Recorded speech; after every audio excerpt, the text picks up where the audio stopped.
At 10:30, while driving back home, he spotted something that defied all logic. A UFO hovering a few meters above the ground, reflecting his car's headlights. Inside the craft, a strange creature with large eyes and gigantic ears watched. With raised arms, fear took hold of him, making him accelerate and flee desperately. An encounter that sent chills down his spine and left questions unanswered. Today, you will watch the case of William Bozo's mysterious encounter, the occupant of the Wisconsin UFO. But before we begin, it's important. If you've ever seen something scary or experienced an abduction, don't hesitate to share in the comments, because I believe in your story. Your story could be the next to inspire others. We would be happy to hear from you. In the silence of the rural night in Wisconsin, on December 2nd, 1974, an inexplicable event left an indelible mark on the life of a local farmer. William Bozo, a 68-year-old man residing in the rural area of Frederick, was the protagonist of a report that to this day intrigues UFO phenomenon enthusiasts and ufological case scholars. This is the detailed account of the occupant inside the Wisconsin UFO, a story that blends fear, surprise, and a mix of skepticism with the inexplicable.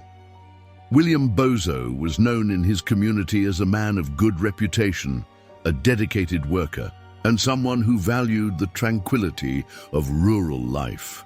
Living on a spacious farm in Frederick, Wisconsin, he spent his days tending to the crops and animals, enjoying the simplicity and peace that the countryside provided. On the fateful night of December 2nd, 1974, William was returning home after a long day of work, driving his car along the poorly lit and familiar roads of the region.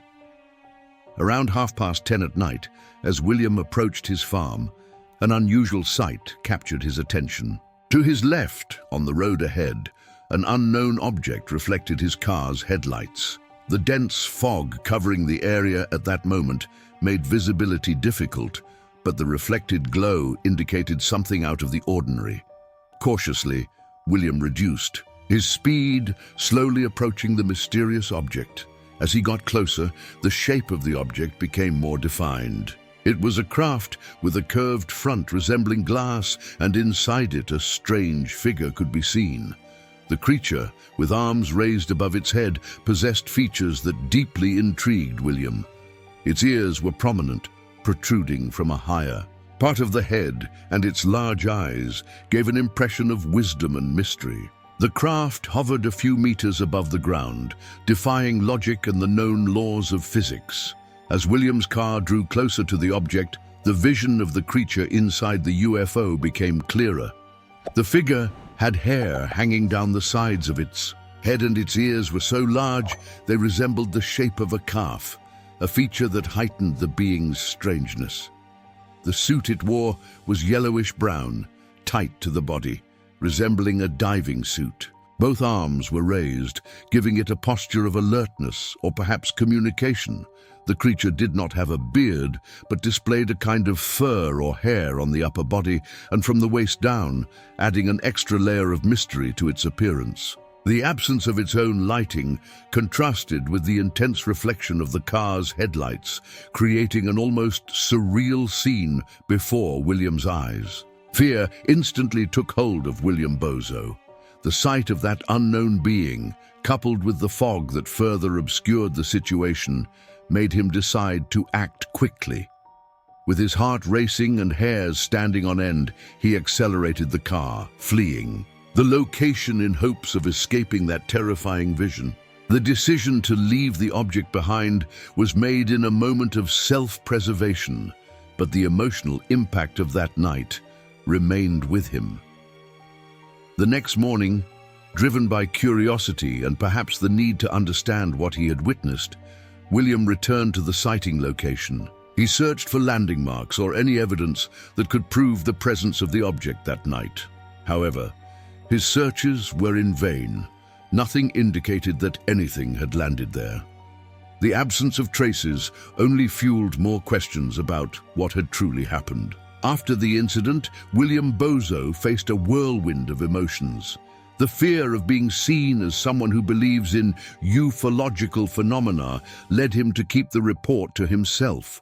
For nearly a month, he remained silent, sharing his experience neither with family nor friends. The anguish of having witnessed something so inexplicable and the concern about people's reactions around him left him withdrawn and fearful of going out at night, fearing a possible return of the mysterious object. As time passed, the need to share his experience became stronger. William then decided to disclose the incident, hoping to find support and perhaps even other witnesses who could confirm his story.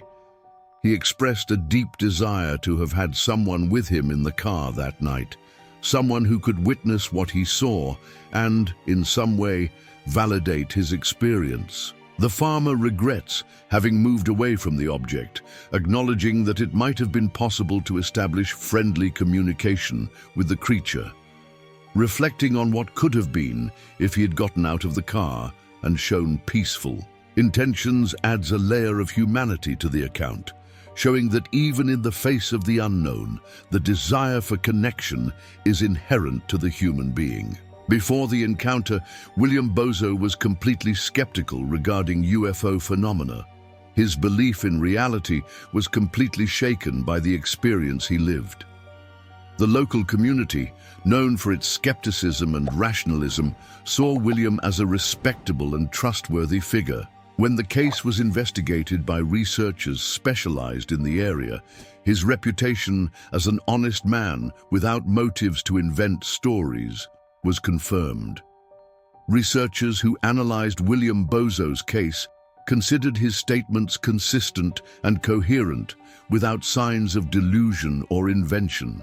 William's credibility was a crucial factor for the report to gain attention, even in an environment where skepticism prevailed. William Bozo's account of the encounter with the creature inside the Wisconsin UFO is a fascinating example of how inexplicable events can profoundly impact a person's life. The mix of fear, surprise, and the internal struggle to comprehend what was witnessed make this story an intriguing case for ufological studies.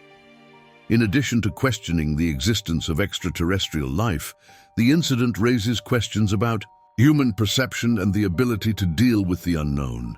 William's decision to initially keep the secret, followed by the need to share his experience, reflects the emotional complexity that accompanies encounters with the inexplicable. For you, who have followed this account so far, I invite you to reflect on the vastness of the universe and the possibilities it holds. Events like William Bozo's remind us that even in our most familiar and peaceful areas, there is room for mystery and the unknown. And for those who have similar stories or curiosity about other ufological cases, do not hesitate to explore more and seek connections with others who share these intriguing experiences. If you enjoyed this account and wish to learn about other equally fascinating ufological cases, don't forget to follow me on the platform. Here on the profile, you will find a collection of stories that defy logic and inspire the imagination, bringing to light the mysteries that still permeate our understanding of the cosmos and the possible forms of life that inhabit it.